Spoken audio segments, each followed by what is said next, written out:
ഇപ്പോൾ വന്നൊരു പ്രധാനപ്പെട്ട വാർത്തയിലേക്കാണ് ഇനി. കൊച്ചി എയർ ഇന്ത്യ വിമാനം തെന്നി മാറിയിട്ടില്ലെന്ന് സിയാൽ. ശബ്ദത്തിലുണ്ടായ വ്യത്യാസത്തെ തുടർന്നാണ് ടേക്ക് ഓഫ് പിൻവലിച്ചത്. സാങ്കേതിക തകരാർ പരിഹരിച്ച് ഉടൻ പുറപ്പെടാൻ കഴിയുമെന്നും സിയാൽ വിശദീകരണം നൽകുന്നു. അർജുൻ മട്ടന്നൂരിന്റെ വിശദാംശങ്ങൾ. അർജുൻ, എന്താണ് ഇപ്പോൾ സിയാൽ വിശദീകരിക്കുന്നത്?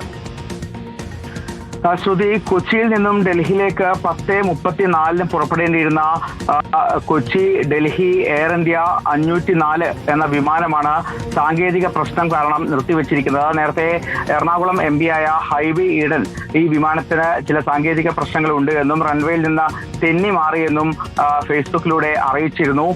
ഇതിന് പിന്നാലെ ഹൈബി ഈഡൻ ഈ കാര്യം സ്ഥിരീകരിക്കുകയും ചെയ്തിരുന്നു. എന്തായാലും അതിന് പിന്നാലെ ഇപ്പോൾ സിയാൽ വിശദീകരണവുമായി രംഗത്ത് വന്നിരിക്കുകയാണ്. അത്തരത്തിൽ റൺവേയിൽ നിന്ന് തെന്നി മാറിയിട്ടില്ല, പകരം പുറപ്പെടുമ്പോൾ തന്നെ ശബ്ദത്തിൽ ചില വ്യത്യാസങ്ങളുണ്ടായി. അതുകൊണ്ട് സാങ്കേതിക പ്രശ്നമുണ്ടോ എന്ന് പരിശോധിക്കാൻ വേണ്ടി ടേക്ക് ഓഫ് മാറ്റിവെക്കുകയായിരുന്നു. ഉടൻ തന്നെ ഈ പരിശോധനകൾ പൂർത്തിയാക്കിയിട്ടുണ്ട്. ഉടൻ തന്നെ വിമാനം ഡൽഹിയിലേക്ക് പുറപ്പെടും എന്നും സിയാൽ അറിയിച്ചിട്ടുണ്ട്.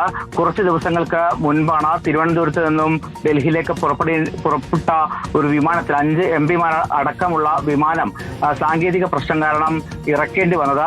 ഇതിന് പിന്നാലെയാണ് ഇപ്പോൾ ഹൈബീഡൻ എംപി ഇത്തരം ഒരു കാര്യം അറിയിക്കുകയും ചെയ്തത്. എന്തായാലും യാത്രക്കാരെല്ലാവരും സുരക്ഷിതരാണ് എന്ന് എംപി തന്നെ അറിയിച്ചിരുന്നു. എന്തായാലും വിമാനം അല്പസമയത്തിനകം പുറപ്പെടും എന്നാണ് ഇപ്പോൾ സിയാൽ അറിയിച്ചിരിക്കുന്നത്. ഓക്കെ, വ്യക്തമാണ്. എന്തായാലും തെന്നി മാറിയോ എന്നുള്ളതായിരുന്നു ആദ്യഘട്ടത്തിൽ വന്ന ഒരു സംശയം. പക്ഷേ അങ്ങനെയല്ല എന്നുള്ളതാണ് സിയാൽ ഇപ്പോൾ വിശദീകരിക്കുന്നത്. കൊച്ചി എയർ ഇന്ത്യ വിമാനം തെന്നി മാറിയിട്ടില്ല, ശബ്ദത്തിലുണ്ടായ വ്യത്യാസത്തെ തുടർന്നാണ് ടേക്ക് ഓഫ് പിൻവലിച്ചത് എന്നുള്ള വിശദീകരണമാണ് സിയാലിന്റെ ഭാഗത്തു നിന്നും വരുന്നത്. അർജുൻ മട്ടന്നൂരാണ് വിശദാംശങ്ങൾ നൽകിയത്.